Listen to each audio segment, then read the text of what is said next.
They have stuff about what happened, but I know those two things are not necessarily connected at all. So what can you give us something about, since you said that you haven't lost Lorca. No, I also then added it wasn't my turn to watch him. Yeah. So I wasn't,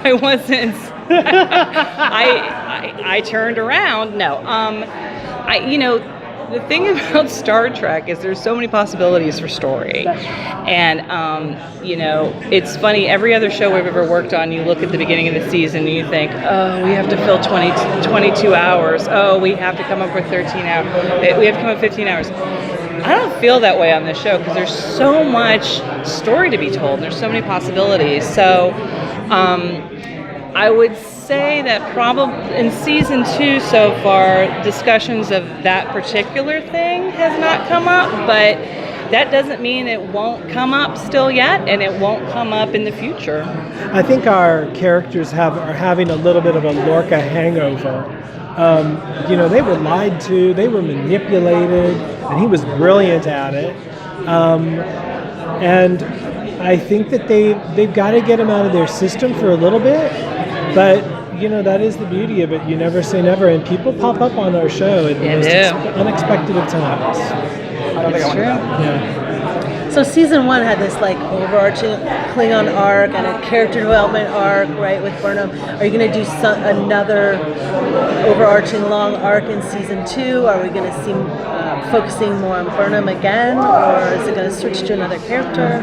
Our ensemble is fantastic, and what's terrific about our cast is that any single one of them can carry, his or her own story in that way. So we can, they can carry all of that water. For us, what's interesting, so last season was war and finding a way to peace. And this season, one of the things that we're actually very interested in tackling is, for lack of a better word, sort of spirituality in Star Trek.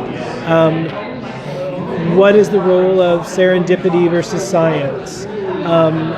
Is there a story about faith to be told?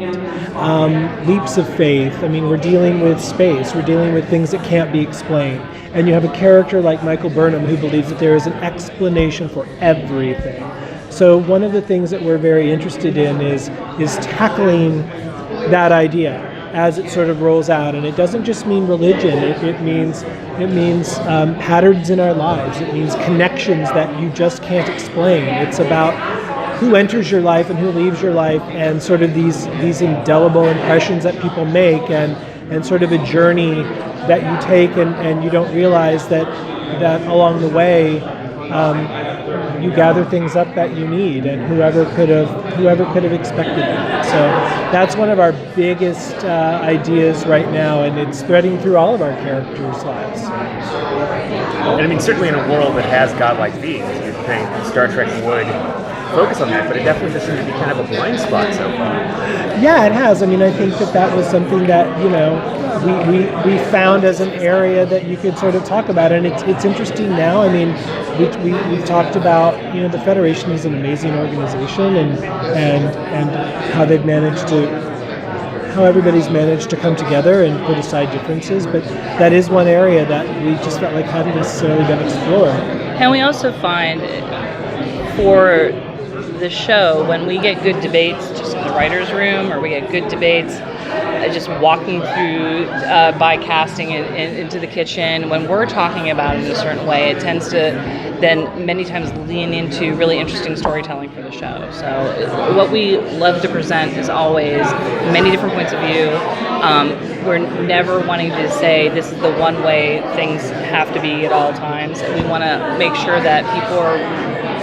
One of the joyous, wonderful things about the Federation, about Starfleet, is just the so many different points of view are represented, and that's what we're going to continue to do this year on the show. I have a quick specific question from someone online. They wanted to know, Sarek in episode says that the bombing of the Learning Center was what changed Michael Burnham's destiny versus when her parents died. What does that mean? Well, I think that those are all seminal moments for sure in her own timeline.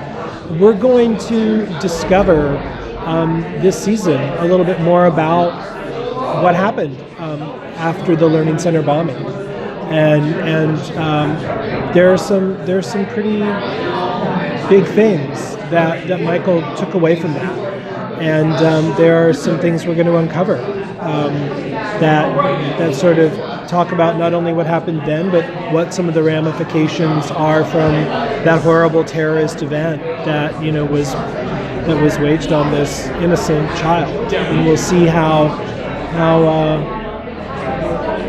we'll see the ripple effects of that. We'll talk about it. That's exciting. Yeah, very exciting. I asked a question to Glenn, and he said it would be a better question for you guys. Oh, Glenn. It was about Ariam. I had asked about her augments and why does she have them, and does she have any special abilities? Well, her special ability is everybody loves Ariam. Like, I'm not kidding. Like, everybody loves Ariam. And she's fascinating. But as far as, I think, we haven't established necessarily that she has any kind of special abilities outside of how everybody brings their special thing to the party, especially in the bridge crew. But she is a character also. It's interesting because all these people that you're bringing up, she's a character we will learn a little bit more about this year, and it is because that she sort of captured everybody's imagination. So I don't want to give too much of it away, but you will learn a little bit more about Ariam this year. We love our bridge crew. They're amazing. We love them. I mean, again, like, what are the chances that you find these actors who come in and they do such an incredible job, and they're such incredible people, and they've just got such a spirit that draws the audience in. I mean, one of the things that we hear a lot is, tell us more about them. Who are they? Fill it out a little bit more. And we have an opportunity to do that this year. And Ariam is part of the bridge crew, and we have a lot of thoughts on who she was and what the augments are all about, and we'll dig into it. Who gave them to her? Yeah. Why does she have them? That will, yes. What is we'll that be going about? into that. Right. Yeah, no, we're Right. going to go into that. Yes. And Detmer too, like that's Yes. like, is Very that much keeping so, her yeah. alive? That was after the battle That of was the after, Binary Stars, that right? was after Yeah. she was injured, in Yes. battle, and Kind of 709. Yeah, like, keep an eye on that. Keep an eye on it. Keep an eye on the eyepiece. Yes. And was it always part of the design to kind of slowly get to the bridge crew? Because you get to that point where they're finally a team in Yeah. episode 10 or so, or Yeah. 10, I think, 13. but you nailed it. I mean, you can't, on a show like this, and where teamwork is so important, they can't be these sort of just human props. For lack of it, they are part of the DNA of how that ship works and how the show works. And so I think we always had the desire to make sure that we got to know them. I think for us it was so exciting that the audience wanted to know too more about them. So it was going to all be in due time, but it seems like it's all happening at the right time. Yeah, there's only so much you can sort of do with an ensemble cast in terms of how you divvy up your time, how you allocate time to different characters. And this year we really, because we didn't meet the Discovery crew really until episode 3. Yeah. So already we were sort of limited in the amount of time that we could really create, 5 or 6 characters that the audience would bond with and love. But now that people know who they are and have accepted them as our And crew, we're curious about yeah, right. So now you have the space to start pulling more people into things, and we're not at war anymore, and it's our hope that we're going to be doing more away missions and a lot more actual exploration. And those people are on the bridge for a reason. They all have special skills, and you'll start learning more about them. Are you going to start filming mid-April? Yes, we will start filming in about a month. Yeah, can't believe it. Okay. You need a passport? Get your passports ready. Okay, so in season 1, obviously, like, you had a limited amount of time and you had a very ambitious outline. You guys tried to do a lot. What things worked the way that you had planned, and what things maybe you wish went differently, or you could have focused more? I feel almost stunned that things went as well as they did, and that is only because We knew who our team was when we all started. We all jumped in together, but we didn't know them because we hadn't gone through the process together yet. So you know how like it's the journey that sort of really builds the relationships.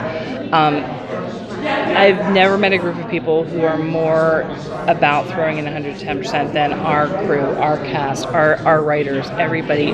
People loved this show and wanted to make sure it saw the light of day. They were so proud of it that, and I think in the moment, I at least can speak for me, I was just like day by day, it's trying to survive, just trying to remember, like, okay, this came from here. There's so much to track. There's so much to figure out. There's so much, and it didn't give a lot of opportunity to sort of look up and look around. And then by the time we got to the end of the year, and then quickly after that, we aired before we were done shooting. Right? It's a blur. When you finally looked up, you were really able to go like, oh my gosh, look what we did. It was very exciting, we did a lot, and I don't even think it was the first time we'd done a show like this as far as the history